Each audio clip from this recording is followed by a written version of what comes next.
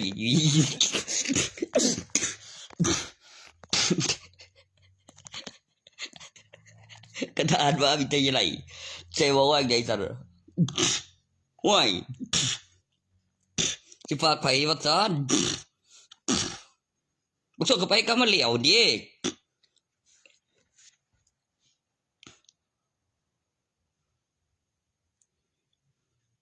ยังทะลุตลาดวลินเสยเมฆที่ก่อนนั้นมี2หลังมีหลันทารับซื้อพระเครื่องนั่งเฝ้าเงินกองนี้ไปจังไปมาคือมิวอีกแล้วอีแพลวตีแพลวสวีทคือขาพ่อขาลูกเบิดเหลียวแต่มันบ่เป็นมันเด้อเป็นทหารที่งานอำเภอว่าจักแล้วอีพยาบาลถูกตีก็เป็นตำรวจบัดนี้ไปต่อขายพระพิมพ์เงินบ่นั่นยันเลอตัวเลอแล้วหายมันจะเสือจังบ่มีบินเลยใบเสร็จกูก็บอกอยู่มาตรการตอนมันออกมาอีกอันหนึ่งกับกล่องจรกับหายไปแล้วกลับมาแล้วถืออีกอันหนึ่งยังแต่กล่องก่อนมันย้อนบ่วันเดียวเนี่ยมันต้องมีแพนทีถ้าเขาทางออกทางเดียวแล้วมีกล่องจรแล้วก็พิบจะยืนถืออยู่มองหันอันหนึ่งถ้าบอกว่าเห็นแนวท่านแล้วมีบินจำลองเป็นบินวิดีโอแบบหน้าจอสีไทยต่อสดแล้วก็มีบินอันหนึ่งเป็นบินวิดีโอแล้วก็เปิดเบิ่งเวลามันย้อนเจอพอดีปุ๊บแล้วต่อจากบินจำลองเป็นบินวิดีโอกับโปรแกรมสามารถสัมผัสหูโตได้กับเวลาย้อนในเวียกทานแล้วจริงกูไปเอามาแล้วจังหวะคือกลับจากต่างประเทศมีเงินมีของมีรถขี่มึงเอายามาให้กูนำบอก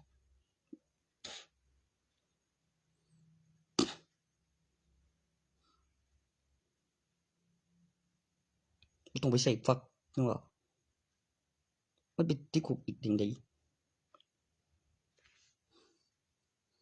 มันคือสิตีสูแม่บอกก็คือว่ามันเป็นน้ำหย่อนหยังสิมาฆ่ากูเห็นหยังใจสร้างงานไฟที่คุกมาแล้วเบิ่งเอกสารเป็นหยังของลูกมึงหลายหาคำพอมันบ่ค่อยได้แล้วก็แบบคือมาฟ้องมึงก็บ่หาหมองอยู่ทางในพุ่นแบบเฮ็ดอยู่เองมันบอกกับหน้าอยู่ดอกมาฟ้อง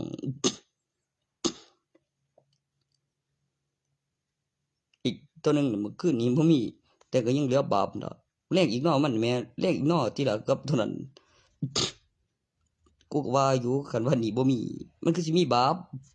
คือกูว่าวินี่บ่มีบาปอีหลีน่ะแม่ตัวบักหามึงแลกอีกเนาะน่ะแม่เขาใจยากหลายคันแม่นตายคือสิตายบ่ได้ฟื้นตอนบ่ทันมีลูกกับหลานก็เอาประสบการณ์เจ้าใหญ่เจ้าเฮ็ดอยู่บ่แลกเนาะคือมันบักโดมแรงอีกแหมแล้วไปนอนก่อนเด้อกูเมื่อยน่ะแม่เสียหยังแล้วก่อน